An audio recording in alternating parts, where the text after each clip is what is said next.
las primicias de toda su fuerza. Verso 37. Los sacó con plata y oro, y no hubo en sus tribus enfermo. Amén. Oiga, esta palabra es pero poderosa. Amén. La volvemos a leer. Hirió de muerte a todos los primogénitos en su tierra de Egipto, las primicias de toda su fuerza. Los sacó con plata y oro, y no hubo en sus tribus enfermo. Amén. Que el Señor bendiga su vida. Puede sentarse los que están en pie y prestamos atención a la palabra. Amén.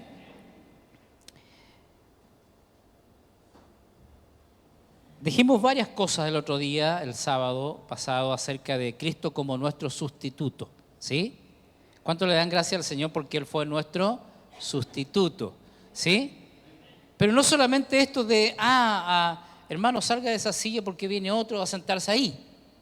Eso también es sustituir, ¿cierto? Pero no tiene ese sentido, sino que Él tomó todas nuestras cargas, tomó todo nuestro pecado, tomó todas nuestras enfermedades, amén, tomó todo nuestro dolor, nuestra aflicción y las llevó a la cruz y murió por ellas. Así que Él es nuestro sustituto. Nosotros teníamos que morir, pero murió el Señor. Amén. Nosotros merecíamos todo el castigo de Dios, pero lo recibió Él en vez de nosotros. Amén. Por eso este pasaje es tremendo, porque acá está hablando acerca de Israel, cuando Israel salió de Egipto, cuando el Señor los sacó y la labor que hizo este Cordero de Dios, ¿verdad? En aquellos tiempos como sombra y figura, que produjo todo este gran milagro en la vida del pueblo de Israel. Usted recordará que Israel tuvo que tomar un cordero por familia y sacrificarlo y con la sangre marcar los dinteles y las puertas, ¿verdad? Las casas. Así que todos ellos quedaron bajo la sangre. Pero no solamente hizo eso el cordero, sino que además, mira, ellos tuvieron que marcar, ¿verdad?, con la sangre, pero luego tuvieron que comerlo. Así que mira, cuando pasó el ángel de la muerte, el heridor sobre Egipto, no era que fueran hebreos y que por ser hebreos se iban a salvar. Porque nosotros muchas veces pensamos que porque somos evangélicos nos vamos a librar de muchas cosas. Pero la verdad no es esa. La verdad es estar bajo la sangre.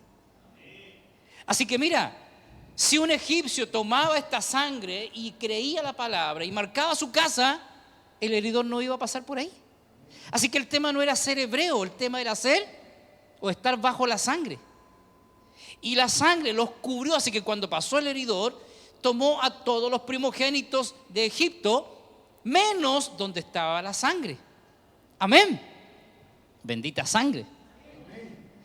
Pero además de eso, ellos tuvieron que comer el cordero asado, comerlo apresuradamente, porque el Señor le dijo: vuestra liberación se acerca. Así que este Cordero es Cristo, que actuó como sustituto sobre nuestras vidas. Nos cubrió y mira, cuando ellos terminaron de comer el Cordero, tenían que estar con el bordón en la mano, con el calzado puesto, con todo listo, porque luego Faraón los dejó ir. Amén. Y aquí relata lo que hizo el Cordero Pascual sobre ellos, porque Cristo los liberó. ¿No te liberó Cristo del mundo? ¿A cuántos los ha liberado el Señor del pecado, de la muerte y de muchas cosas? Amén. Pero es tremendo este pasaje, mira, porque el Cordero los cubrió de que el ángel de la muerte tomara los primogénitos, pero también dice, los sacó. Amén. Verso 36, hirió de muerte a todos los primogénitos en su tierra, tierra de Egipto. Las primicias de toda su fuerza. ¿Entiendes? O sea, el primogénito en aquellos tiempos era sumamente importante. Y Dios siempre, escúcheme bien, Dios siempre se ha reservado lo primero. Así que todo primogénito es del Señor. Amén. Es por eso que cuando Israel entró a conquistar Canaán, La primera ciudad en conquistar fue Jericó. Entonces Dios le dijo al pueblo: todo el oro y toda la plata de Jericó y todo el botín que ustedes tomen es mío. ¿Sabe por qué? Porque Dios siempre se reserva lo primero. Después todas las ciudades que ustedes conquisten pueden quedarse ustedes con el botín, pero las primicias son mías, los primogénitos son míos. Amén. Por eso es que tú y yo le traemos primicia al Señor, porque ¿de quién son? Del Señor. Así que cuando en la ciudad siguiente ellos tuvieron pérdida, tuvieron muerte de hombres, Josué rasgó sus vestidos y se puso sobre ceniza, se vistió de cilicio y le reclamó al Señor y le dijo: tú dijiste que ninguno de nosotros iba a morir. Y el Señor le dijo: revisa entre el pueblo, porque alguien tomó de lo que era mío. Y esto es sumamente interesante, hermano. Es sumamente interesante porque ¿cómo es que en las manos de Dios es bendición? Pero cuando tú tomas las primicias del Señor, cuando tú tomas lo que a ti no te corresponde, lo que es del Señor, viene a ser de maldición. Acán tomó lo que le pertenecía al Señor y fue descubierto porque Josué indagaron el pueblo y encontraron que este hombre había tomado muchas pertenencias de oro y las había guardado para él. Y eso le costó la vida a él y a toda su descendencia, a toda la familia, a sus hijos, nietos, a todos, porque tomó lo que era del Señor. Amén. Pero un codacito que está a su lado, dígale: nunca te atrevas a tomar lo que le pertenece al Señor. Y no pienses solamente en dinero, porque siempre pensamos: el diezmo, las primicias, la ofrenda. ¿Y el tiempo no es del Señor también? Cuando le tomamos el tiempo al Señor libremente, decimos: hoy día no voy a ir al tiempo que al Señor le pertenece.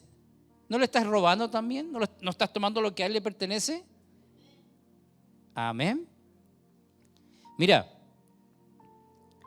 las primicias de toda su fuerza, en quien ellos habían puesto toda su esperanza, el hijo primogénito, hablo de Egipto, y luego dice: los sacó con plata y oro. Me gusta este versículo. ¿Sabes por qué? Porque Israel 430 años estuvo en esclavitud bajo el látigo, ¿verdad? Y bajo el yugo de Faraón. Pero aquella noche ellos salieron de Egipto y todo el oro de Egipto y toda la plata de Egipto vino a manos de los hebreos. Así que se puede decir que de la noche a la mañana fueron enriquecidos por el Señor. ¿Usted cree en un milagro así? ¿Cuántos creen que Dios puede hacer un milagro económico así en tu vida? Es lo que hizo este cordero. No solamente los liberó, sino que también los sacó enriquecidos. ¿Sabes por qué? Porque ya los egipcios no querían más, estaban hasta aquí con las plagas. ¿Recuerda? Si usted no ha leído la Biblia, ha visto alguna vez una película. Y lo único que los egipcios querían era que ellos se fueran, y Dios puso gracia en los ojos de ellos y pidieron el oro y la plata y ellos se la dieron toda con tal de que se fueran. Así que cuando Israel salió, ya no eran esclavos y ya no eran pobres. ¿Cuántos pueden levantar su mano derecha al cielo y decir: Señor, gracias porque es lo que tú harás conmigo en mi economía? Mira, yo estoy soltando una palabra profética acá, en alguno de nosotros, en alguien, el que la crea. Dios de la noche a la mañana va a cambiar tu economía y te va a enriquecer de la noche a la mañana. No sé cuántos creen en esa clase de Dios, pero yo creo lo que dice el Salmo acá. Los sacó con plata y oro.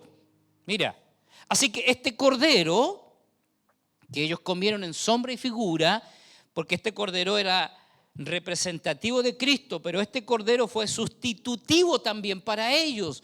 Los liberó. ¿Qué más hizo?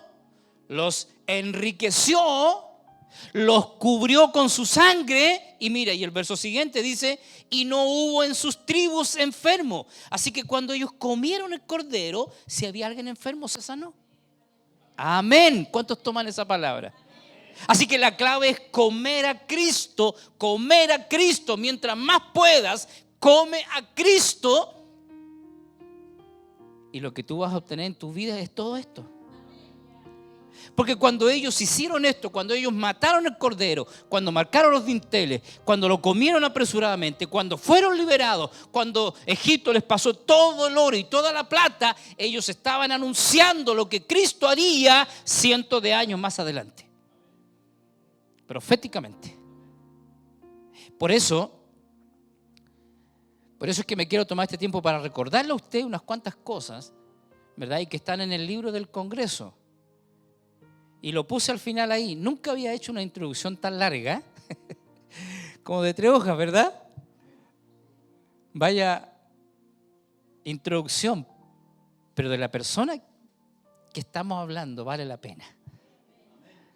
Mira, porque la Biblia, desde el inicio hasta el fin, tiene este mensaje: Cristo. Cristo, desde principio a fin. Y desde el comienzo hasta la conclusión, la Biblia tiene un hilo conductor para trazar y desarrollar este mensaje: Cristo. La Biblia es cristocéntrica. No habla de otra cosa más que no sea de Cristo. Por eso nuestra vida tiene que ser siempre cristocéntrica. Amén. Todo nuestro hablar, todo nuestro vivir, todo nuestro caminar tiene que ser cristocéntrico. Patricio habló algo el miércoles sumamente interesante, ¿verdad? Y que nosotros lo sabemos, pero otra cosa es vivirlo. Jesús dijo: yo soy la luz del mundo. Pero cuando Cristo está en nosotros, mira, Él le dijo a sus discípulos: yo soy la luz del mundo. Pero después de un proceso, después de impregnarse, de transmitir toda su vida en ellos, le dijo a ellos, a sus discípulos: ustedes son la luz del mundo. Amén. Pero eso es para vivirlo. Tenemos que vivir esa luz. Amén.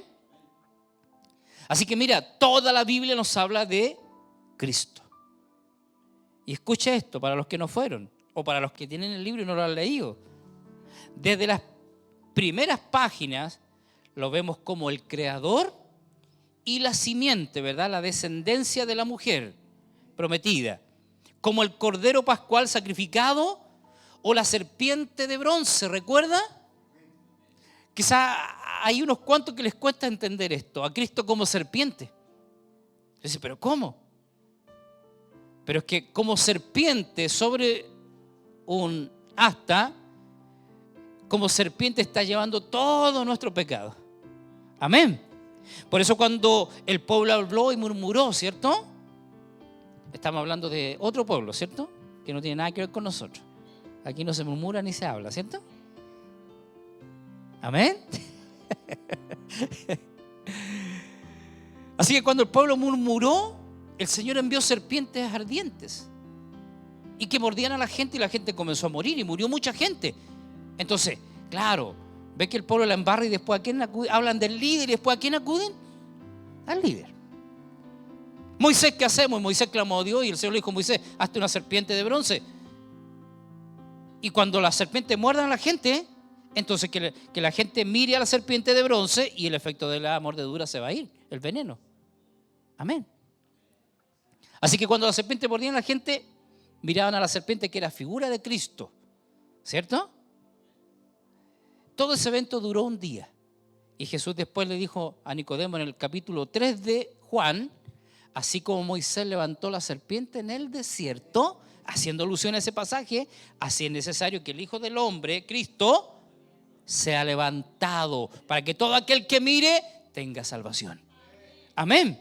Así que la serpiente de bronce, a la cual miraron con fe, Moisés vio en él al mejor profeta anunciado. Y en Ruth vemos aquel pariente redentor que vendría a redimir. Amén. A David se le promete un rey eterno de su linaje, y en Job apreciamos el carácter de este Cristo sufriente, amén, quien intercede. Job, ¿recuerda? ¿Verdad que siempre le decimos a la gente: ¿cómo está, hermano? Bien, pastor, aquí, viviendo las de Job. ¿Es así o no? Lo ha dicho alguna vez usted, por eso se ríe, ¿cierto? El problema es que tú lo encuentras 5 años más tarde y ¿cómo sigue, hermano? Aquí, pastor, todavía con las de Job. ¿Usted sabe cuánto duró el sufrimiento de Job? 9 meses. Amén. 9 meses. Ahora, pero en Job, usted nunca pensó, se lo aseguro, que nunca pensó que el libro de Job también hablaba de Cristo. Pero en Job vemos a este Cristo sufriente. ¿Verdad que dijo Isaías? Varón de dolores, experimentado en quebranto. Bueno, aquel que intercede por sus amigos, ¿verdad? En los Salmos vemos al pastor quien da su vida por sus ovejas. Jehová es mi pastor, nada me falta. Amén. En los Proverbios, la sabiduría de Dios, Cristo, dice Pablo, es nuestra sabiduría. Así que Proverbio nos habla de Cristo en su sabiduría. Amén. En la sabiduría de Dios. En Eclesiastés vemos la vanidad de la vida. Dice Salomón, todo es vanidad. ¿Alguna vez ha pensado en eso? ¿Que todo lo que hacemos es vanidad? Entonces, no, que yo tengo que luchar porque tengo que tener una casa, tengo que tener un auto, un buen trabajo. Pero a rato no se ha sentado a pensar y decir, oye, en realidad todo es vanidad. Porque uno se empieza a afanar, ¿cierto?, en cosas. Y tú dices, claro, no, tengo que dejar la herencia a mis hijos. Si compramos un terreno, compremos esto. Total, todo les va a quedar a ellos. Y tú te afanas en eso, sigues la vida, la rueda de la vida. Pero a rato cuando tú te sientes y piensas, tú dices, en realidad, todo es vanidad. Porque podemos vivir con eso y con mucho menos y ser felices, teniendo a Cristo. Así que Salomón, en el libro de Eclesiastés, nos habla de la vanidad de la vida. Dice, todo es vanidad. No hay una sola cosa que no sea vanidad. Y nos habla este libro de la vanidad del hombre sin Cristo. Lo que es vivir sin Cristo. Amén. Y en Cantares, ¿recuerda Cantares? Dice la Sulamita, busqué, ¿habéis visto a mi amado? Dice, fui por las plazas, por las calles y pregunté, ¿habéis visto a mi amado? Es en ese mismo libro que dice, oh, si él me besara con besos en la boca, porque mejor son tus amores que el vino. El rey me ha metido en su cámara secreta. Amén. ¿Sabe de quién está hablando? Del amado de las naciones, del deseado de las naciones, de Cristo. Así que Cantar de los Cantares nos habla de ese amado de las naciones, de aquel que tú y yo amamos. Amén. Aleluya. Isaías profetiza de él como el varón de dolores, el experimentado en quebranto y a la vez el príncipe de paz. Amén. Jeremías nos dice que hará un nuevo y eterno pacto. Amén. Y en Ezequiel vemos a Jesús, al ser divino, con la apariencia de un hijo de hombre. Daniel nos lo muestra como el cuarto hombre en el horno de fuego. ¿Se recuerda? Cuando tomaron a Daniel con sus amigos y los pusieron en el horno de fuego y ellos no se quemaron. Pero cuando fueron a mirar, vieron a 4, no a 3. ¿Quién era ese cuarto hombre que estaba con ellos? Cristo. Amén. Es tremendo, ¿verdad?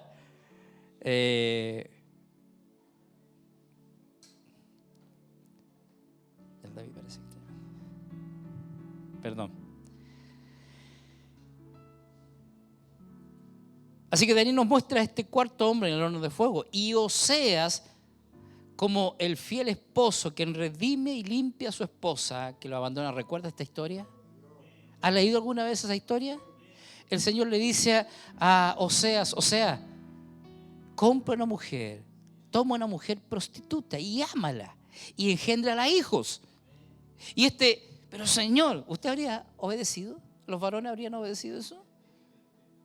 Ve y compra una mujer, toma una mujer prostituta y vive con ella y engéndrala hijos. Y el profeta obedeció y le engendró hijos. ¿Y cuántos saben lo que pasó? Esa mujer se volvió a lo mismo. Mira, él la tomó primero y esa mujer se volvió a su pasado, a la prostitución. Y el Señor volvió a hablarle a Oseas y le dijo, ahora ve y cómprala y ámala. Y quizá el profeta no entendía nada, pero ¿sabes qué le dijo el Señor? Así es mi amor por mi pueblo. Ustedes son mi pueblo y yo los tomé como pueblo mío, pero ustedes se fueron tras dioses ajenos y se prostituyeron en su paganismo, en tomar otros dioses. ¿Y sabes qué hice yo? Di mi vida por ustedes para comprarlos y amarlos. Qué tremendo, hermano. Qué tremendo que toda la Biblia nos habla de la obra de Cristo en nosotros. Por eso decimos que tú y yo le pertenecemos al Señor por dos cosas. Primero, porque Él nos creó, ¿cierto? A todos nos creó el Señor. Así que Él tiene derecho sobre nosotros por creación, es nuestro creador. Pero segundo, porque nos compró por precio. Nos redimió. Él vino y pagó un precio. ¿Sabe cuál fue el precio? Su vida, su sangre en la cruz. Así que nos compró. Hay una historia muy linda al respecto, de un hombre que hizo un barco y pasó tiempo haciendo un barco. Amén. Y cuando lo tenía listo puso este barco y no recuerdo la forma, pero se fue río abajo y lo perdió. Él creó este barco y lo perdió. Y al cabo de mucho tiempo, un día andaba en unas calles, en unas tiendas y vio que ahí estaba su barco. Al que a él le había costado tanto, que él había diseñado y creado y tenía un alto precio. Y ese hombre entró y dijo: oye, ese es mi barco. Y para poder recuperarlo y tenerlo con él nuevamente, tuvo que pagar un precio por ese barco.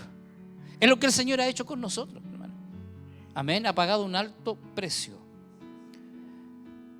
Amén, así que no seas, vemos al fiel esposo. ¿Quién es nuestro amado esposo? ¿Qué somos nosotros del Cordero de Cristo? Su amada esposa, su novia. Amén. En Joel vemos a Cristo como quien bautiza con el Espíritu Santo y fuego. Amén. Es lo que declaró Pedro, ¿no? Y en Miqueas como aquel humilde rey nacido en Belén. En Habacuc nos lo presenta como el justo, el limpio de ojos. Y en el libro de Sofonías como nuestro Salvador del día del Señor. El libro de Ageo nos muestra como nuestro templo, quien hará venir a todos desde las naciones. Y en Zacarías como aquel a quien traspasarán y mirarán, ¿verdad? Ahí está profetizado de la crucifixión de Cristo. Amén. Y el mismo quien entraría a la capital del reino montado en un asno. Así que Él es el anuncio y el cumplimiento de toda la Escritura, Cristo. El Cordero de Dios. El anuncio y cumplimiento de toda la Escritura. Él es el todo. Amén. Tú puedes levantar tu mano derecha al cielo y decirle: gracias, Señor, porque tú eres el todo en mi vida, desde principio a fin. Por eso la Biblia dice en Apocalipsis: Él es el alfa y el omega. ¿Usted entiende por qué dice eso? Porque el alfa y el omega son la primera y la última letra, ¿verdad? Es como decir la A y la Z. El alfa y la omega, el principio y el fin de todo. Mateo intentó demostrar a sus compatriotas judíos que él era el Mesías prometido, el rey anunciado. Y Marcos nos lo presenta como el siervo de Dios. Lucas como el Salvador, el Hijo del Hombre, pero ese hombre perfecto, sin pecado. Y Juan como el Señor, Dios mismo manifestado en carne. Es por eso que Mateo nos presenta la genealogía del rey, ya que el linaje de un rey es lo más importante para él. Son sus credenciales. Y Lucas nos presenta la genealogía del perfecto hombre. Amén. Qué tremendo. Toda la Biblia nos habla de Cristo. Por eso es que una vez que Jesús resucitó, ¿recuerda? Y comenzó a aparecerse a la gente. ¿Recuerda la historia de los caminantes de Emaús? Que ellos iban ahí tristes. Lo más probable es que hayan sido 2 discípulos también, que no menciona la Biblia, pero eran 2 hombres que estuvieron con Cristo y que lo conocieron, ¿cierto? Ellos estaban allí abatidos y fatigosos, caminando caminantes que descendían a una aldea a 11 kilómetros de Jerusalén llamada Emaús. Y tras oír sus razonamientos, Jesús, ¿verdad?, les dice lo siguiente. Entonces Él les dijo: oh insensatos y tardos de corazón para creer todo lo que los profetas han dicho. ¿No era necesario que el Cristo padeciera estas cosas y que entrara en su gloria? Y comenzando, dicen ellos, ¿verdad?, relata el libro de Lucas 24, verso 25-27, y comenzando desde Moisés y siguiendo por los profetas, les declaró en todas las escrituras lo que de él decían. O sea que Jesús, así en breves minutos, no sé cuánto rato estuvo con ellos, les declaró desde Moisés. Usted sabe que los 5 primeros libros lo escribió Moisés, ¿sí? Génesis, Éxodo, Levítico, Número, Deuteronomio, los escribió Moisés, pues dice desde Moisés. O sea que desde Génesis hasta los profetas declaró todo lo que las escrituras decían acerca de él. Amén. En otras palabras, ¿no leíste que toda la palabra de Dios, desde la primera página hasta la última, hablan y me señalan a mí? Y dicen ellos, y lo invitamos a pasar, y se quedó, estuvo con nosotros, y lo invitamos a comer. Y cuando partió el pan, nuestros ojos fueron abiertos. Pero cuando miraron, ya no estaba con ellos. Amén. Así que Jesús estuvo con estos caminantes, pero les declaró toda la escritura, y toda la escritura habla de él. Pedro dijo que él es Dios. Juan dijo que él es Dios. Apocalipsis también nos habla de que él es Dios. Y Tomás igualmente exclamó al verlo resucitado en Juan 20:28. Y Pablo lo afirmó categóricamente en Romanos 9:5. No sé si puedes colocar ese, pastor, Romanos 9:5. ¿Qué haréis en el día de la solemnidad y en el día de la fiesta de Jehová? ¿Ah? Es decir, Romanos. ¿De quiénes son los patriarcas? Y de los cuales, según la carne, vino Cristo, el cual es Dios sobre todas las cosas, bendito por los siglos. Amén. Así que Pablo anunció y declaró categóricamente que Cristo es Dios. Amén. El discípulo amado Juan, autor del Evangelio de Juan y de las 3 cartas y de Apocalipsis, quien lo vio transfigurarse, sudar sangre en Getsemaní, morir en la cruz a los pies de ella, y lo tocó, habló con él y comió con él después de resucitar.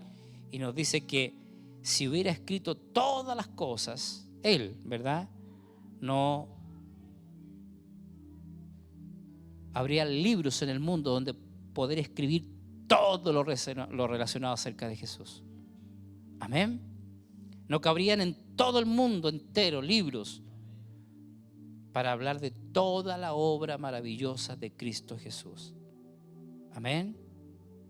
Aún así se ha escrito, para bien o para mal, sobre Jesús más que cualquier otro en toda la historia de la humanidad. Por eso la historia se marca en un antes y un después. ¿Cómo se divide la historia? Antes de Cristo, después de Cristo. Amén. Qué tremendo. ¿Le puede dar un fuerte aplauso al Señor por eso? Él es el Cordero de Dios y es nuestro sustituto. Amén. Él es nuestro sustituto. Tremendo lo que el Señor ha hecho en nuestras vidas, ¿verdad? Así que Él ocupó nuestro lugar. Él es nuestro gran sustituto. Amén. Mira, había una necesidad de un sustituto. Porque nadie pudo venir y pagar el precio. Nadie pudo hacer lo que Cristo hizo por nosotros. Amén. En Marcos capítulo 10, verso 45, dice: porque el Hijo del Hombre no vino para ser servido, sino para servir. Amén. Mire, abraza al que está a su lado, por favor, y dígale, ¿te das cuenta de lo que vino Jesús? Así que, ¿qué nos queda a nosotros? Un día una pastora, no vamos a decir el nombre, ¿cierto? Por eso me recuerdo, va a decir, uy, ¿quién será? Cuando la vea. Pero un día una pastora le dijo a mi esposa, estábamos en una reunión de pastores y mi esposa estaba sirviendo con otros pastores. Mi esposa le dijo, pastora, ella dijo, no, yo no sirvo porque soy pastora. Así te dijo, ¿cierto? O sea, lo que le quiso decir es que ella estaba para que la sirvieran. Amén. Por eso es que Marco Rubio hace muchos años atrás dijo, el que no sirve, no sirve. ¿Cierto? El que no sirve, no sirve. Amén. Mira, porque el Hijo del Hombre no vino para ser servido, Cristo, sino para servir y para dar su vida en rescate por muchos. ¿Nota que dice por muchos, no dice por todos? Por muchos. Y no es lo mismo decir por todos, por muchos. Ahora, el contexto de este versículo es que nuestro Señor está hablando acerca del servicio y la grandeza. Usted recuerda que aquí es cuando estaban estos dos, ¿verdad? Pidiéndole y le dijeron, aparte eran mamones, porque le dijeron a su mamá, mamá, habla tú con Jesús para que cuando Él esté en su gloria, en su reino, yo me pueda sentar a la derecha y mi hermano a su izquierda. Y la mamá fue a hablar con Él y le puso todo a Jesús y Jesús le dijo esta palabra. Amén. O sea, ellos quieren ser los primeros en el reino, ellos quieren estar a mi derecha y a mi izquierda, tienen que ser siervos aquí. Amén. Mira que esta sola dígala, está clarita la palabra, ¿cierto? No hay que explicarla mucho. Así que usted quiere tener un nombre ahí arriba, usted quiere que cuando llegue ahí al cielo le abran las puertas, toquen la trompeta y lo reciban con alfombra roja, tiene que ser y Jesús lo dijo de otra manera, tiene que ser siervo de todos, dijo. Algunos dicen, no, yo no. Amén.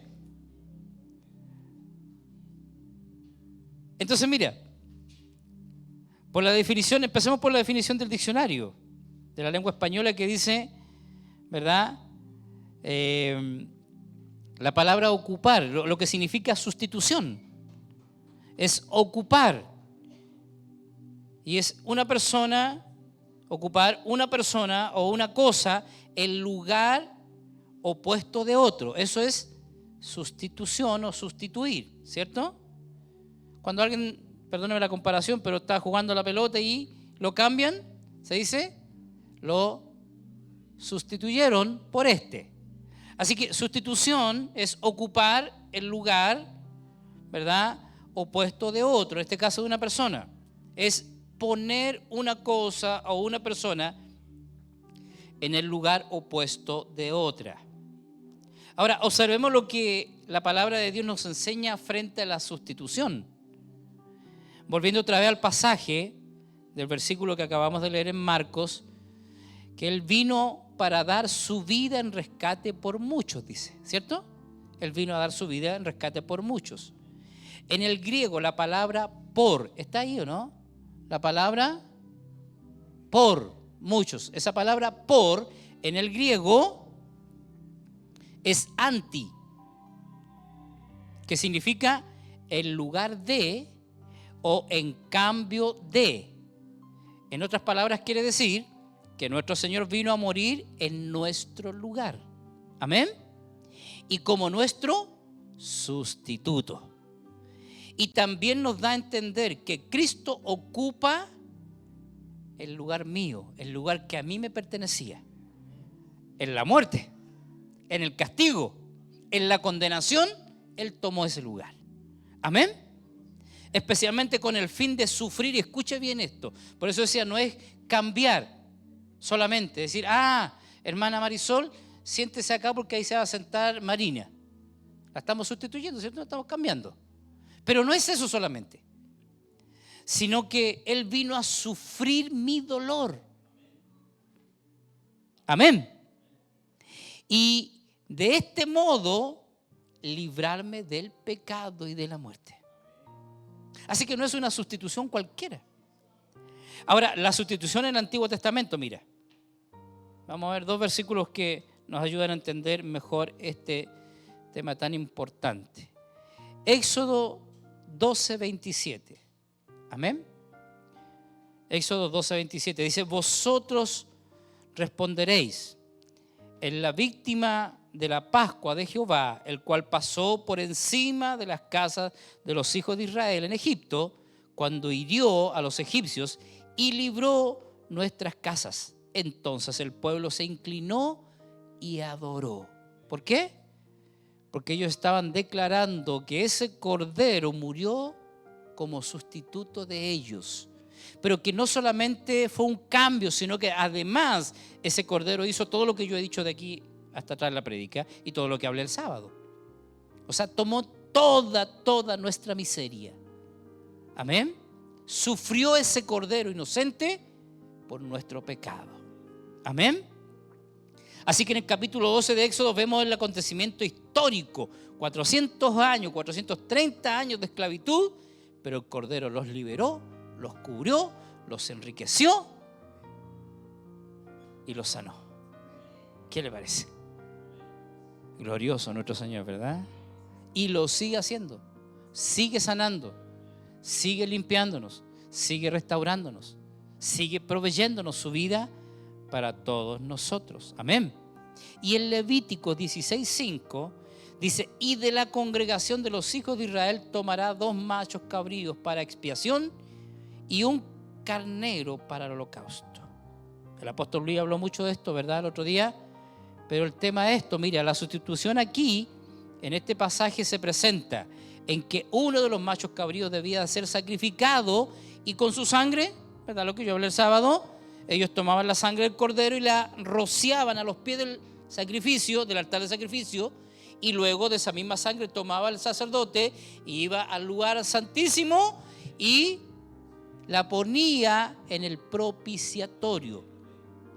Y es lo que hizo Cristo, porque el altar de sacrificio que estaba acá nos habla de la cruz de Cristo, donde Él derramó su sangre.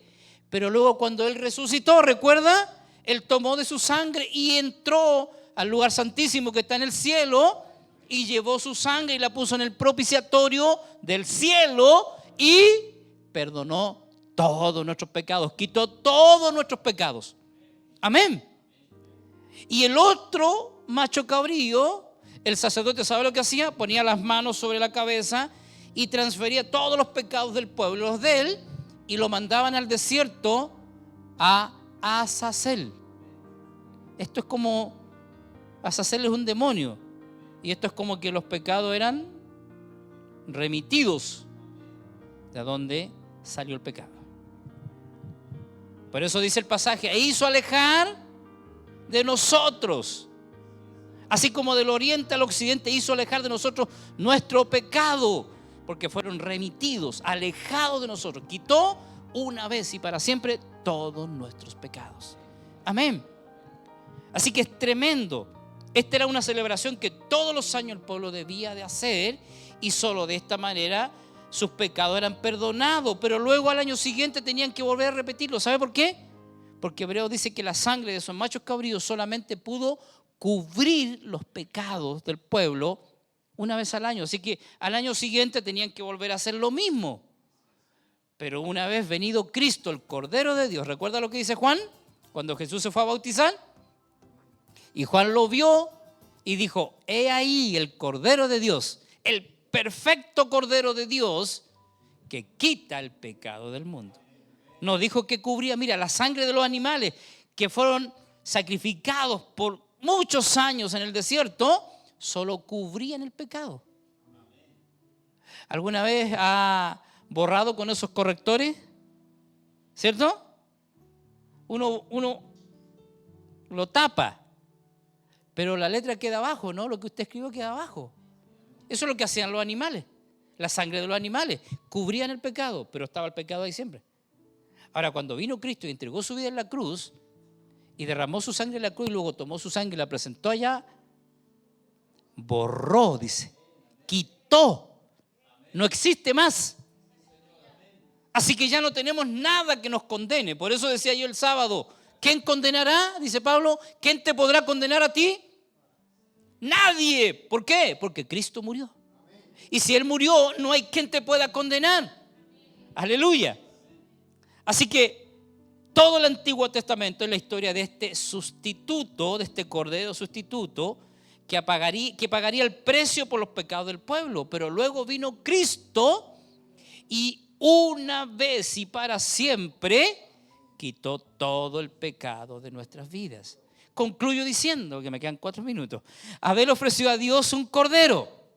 Noé, luego del diluvio, ¿qué ofreció? Un cordero. ¿Recuerda? Salió del arca y lo primero que hizo un sacrificio. Abraham fue instruido por Dios acerca de lo que es un sacrificio sustitutivo. ¿Recuerda? Cuando tomó a su hijo y le dijo a su esposa, vamos a ir a ofrecer un sacrificio, y la esposa, que no tenía idea, Sara, dijo, está bien. Pero luego, cuando llegaron a los pies del monte, le dijo a sus criados, nosotros iremos y ofreceremos sacrificio a Jehová con el muchacho y volveremos. Y mientras Isaac llevaba la leña, Abraham iba ahí con su corazón destruido, destrozado, sabiendo que tenía que sacrificarlo a él. Y cuando iban llegando arriba, Isaac dice, padre, yo llevo la leña y aquí está el altar, pero ¿dónde está el sacrificio? Y Abraham internamente tiene que haber dicho, hijo mío, tú no sabes que tú eres el sacrificio, te tengo que sacrificar a ti. Pero ¿sabes lo que dijo? Habló en fe y dijo, Jehová se proveerá de sacrificio. Amén. Es verdad lo que dijo el apóstol. Y yo también lo digo con mucha pasión. Yo sé que Abraham tiene que haber visto, porque lo dice Pablo luego, Abraham vio el día de Jesús siendo sacrificado en la cruz, pero siendo resucitado. Porque él sabía que aunque él sacrificara a su hijo, Dios tenía todo el poder para resucitarlo. Por eso él dijo, Jehová se proveerá de sacrificio. Si él nos pidió un sacrificio, él nos tiene que proveer para el sacrificio. Amén. Y de pronto miraron, ¿y qué había enredado en una zarza? Un carnero, un cordero. Amén. Por eso hace muchos años atrás leí un libro y este hombre hablaba de esto y él decía, lo que Abraham no sabía, hoy lo sabemos porque tenemos la historia, pero Abraham no lo sabía. Y mientras él iba por un lado del monte subiendo con su hijo, Dios ya tenía un cordero o un carnero subiendo por el otro lado, porque ya Dios conocía el corazón de Abraham y sabía lo que él haría. Amén. Moisés recibió instrucciones precisas acerca de diversos sacrificios que anunciaban la venida de este cordero sustitutivo y fue practicado por Israel. Escúchame bien, más de 1450 años hasta que vino el verdadero cordero de Dios. Amén. Y Juan el Bautista presentó a Jesús como el cordero de Dios que quita el pecado del mundo. Pero hoy vemos el cumplimiento de esta Pascua en la persona de Cristo. Amén. Esta Pascua en la persona de Cristo. Así que todo esto tiene su cumplimiento en nuestro amado y bendito Señor Jesucristo. Amén. Usted se fijará, póngase en pie por favor. Usted se fijará que toda la Biblia, desde el Génesis en adelante, nos habla del reposo. El Señor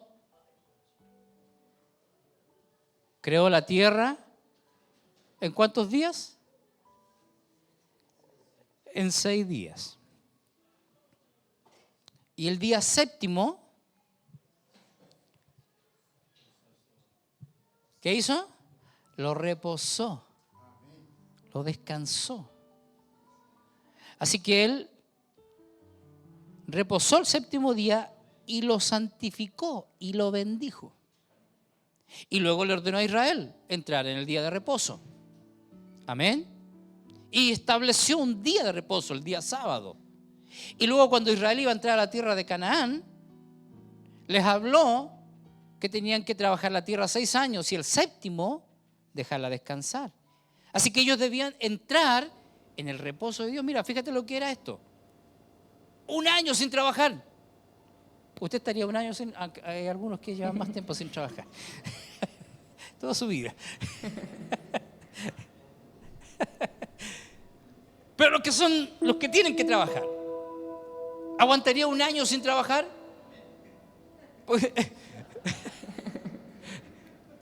La pregunta es, ¿y cómo te sustentas 1 año? Dios proveerá, ¿cierto, Katy? Pero del dicho al hecho, usted estaría... A ver, ¿cuántos tienen deuda hoy? O siempre digo, esta pregunta tengo que hacerla de otra manera. ¿Cuántos están endeudados? ¿Usted tiene deudas? ¿Tiene compromisos económicos que cubrir? Sí. ¿Aguantaría un año así? Si el Señor te dijera... Si el Señor te dijera, Franco, te quiero un año en mi reposo para que lo dediques a mí. Un año. No trabajes. ¿Sí? Aguantaríamos, ¿no? Israel tenía que trabajar la tierra 6 años y Dios le dijo, el séptimo es año de reposo. No puedes trabajar la tierra. Y yo voy a dar orden a la tierra el 6º año para que te produzca más que nunca y tú puedas dedicarte a mí. Así que fíjate, el 6º la tierra producía mucho más. Y el 7º nadie debía de trabajar, tenían que dedicarlo a Dios. Amén. No era que estuvieran en el reposo así, echado todo el día levantándose a la 1. No, tenían que dedicarlo al Señor, al servicio de Él. Era año, como dijo Mateo, sabático. Un año sin trabajar, dedicado al Señor. Ahora fíjate, el 7º año sabático, el 8º lo sembraban y el 9º recién cosechaban, así que eran 3 años. Dependiendo de Dios. Amén. No lo hicieron y Dios se enfadó con ellos. Nunca quisieron entrar en el reposo. Y Pablo nos dice más adelante en el libro de Hebreos, todavía queda un reposo, hermanos. Entremos en el reposo del Señor.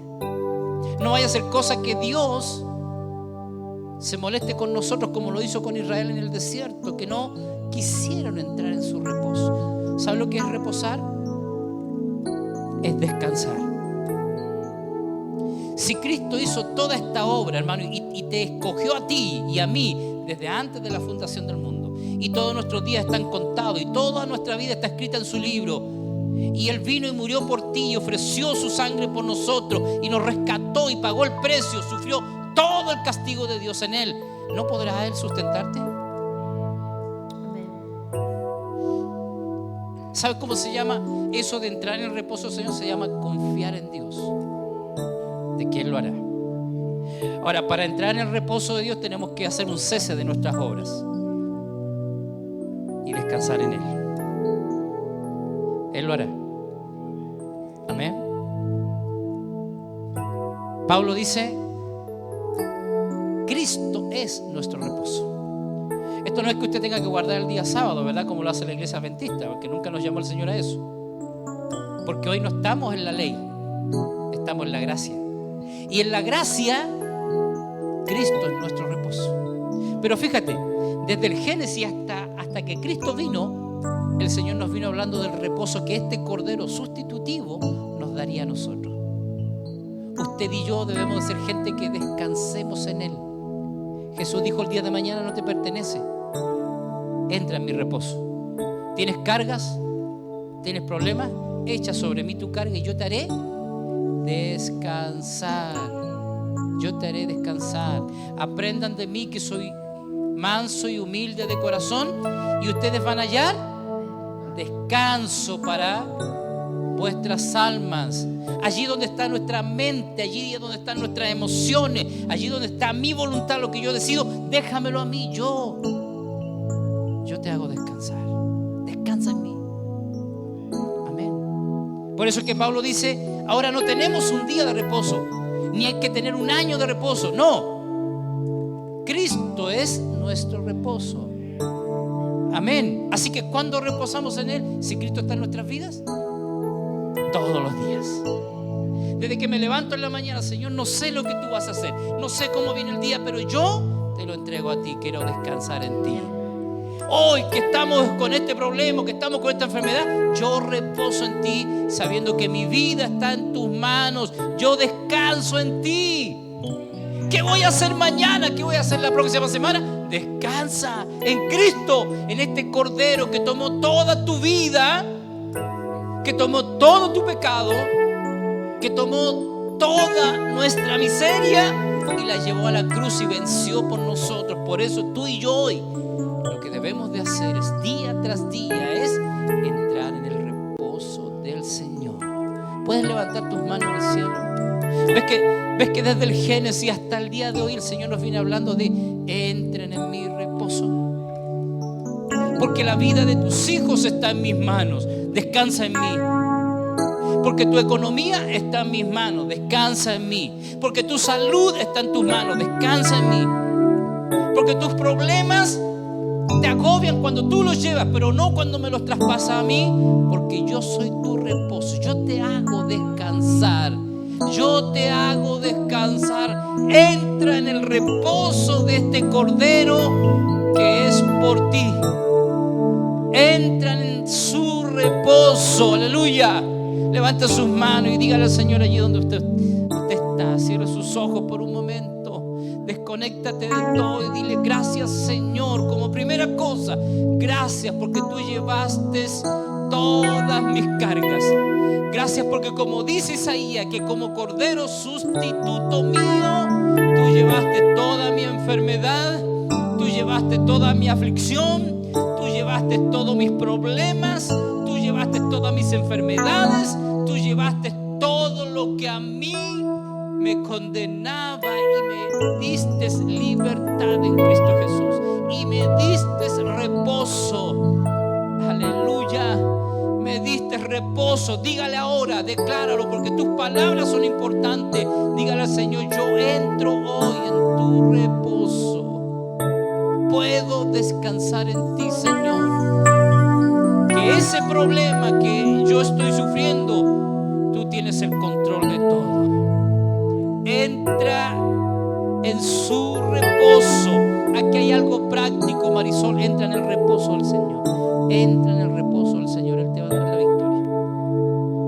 Entra en el reposo del Señor. Tus hijos